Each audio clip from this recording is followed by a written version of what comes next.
Saudara, harga beras di wilayah Kabupaten Aceh Barat Daya mengalami kenaikan hingga Rp220.000 per zak ukuran 15 kg. Guna menekan tingginya harga beras di pasaran, Dinas Perindustrian dan Perdagangan Kabupaten Aceh Barat Daya menggelar operasi pasar. Harga beras di Kabupaten Aceh Barat Daya hingga kini terus mengalami kenaikan. Tingginya harga beras ini terjadi hampir 2 bulan terakhir yang diakibatkan mulai menipisnya stok beras premium di wilayah tersebut. Saat ini harga beras di Pasar Blangpidi dijual mulai dari harga Rp215.000 hingga Rp220.000 per sak ukuran 15 kg. Sedangkan jenis premium yang dipasok dari Bulog dijual dengan harga Rp11.500 per kilogramnya.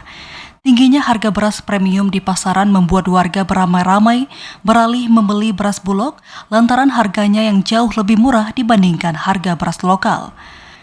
Melalui program stabilitas pasokan dan harga pangan atau SPHP, diharapkan mampu meringankan beban warga yang ingin mendapatkan beras dengan harga murah serta kualitas beras yang tak jauh berbeda dengan beras premium. Kepala Perum Bulog Cabang Blangpidi, Kabupaten Aceh Barat Daya Hamdani mengatakan, menindaklanjuti tingginya harga beras di pasaran akhir-akhir ini, pihaknya langsung menggelar operasi pasar di 9 kecamatan yang ada di wilayah Aceh Barat Daya dengan harga Rp53.000 per sak ukuran 5 kg.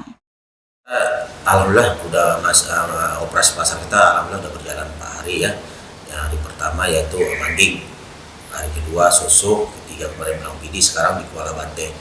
Itu hasil kita rencana semua kecamatan yang ada di Kabupaten Aceh kita laksanakan operasi pasar, yaitu istilahnya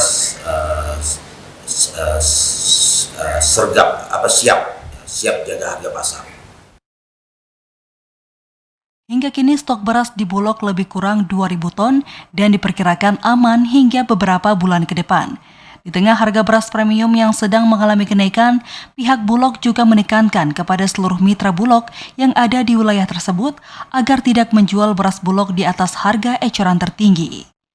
Dari Aceh Barat Daya, Aziz Saputra, TVRI Aceh melaporkan.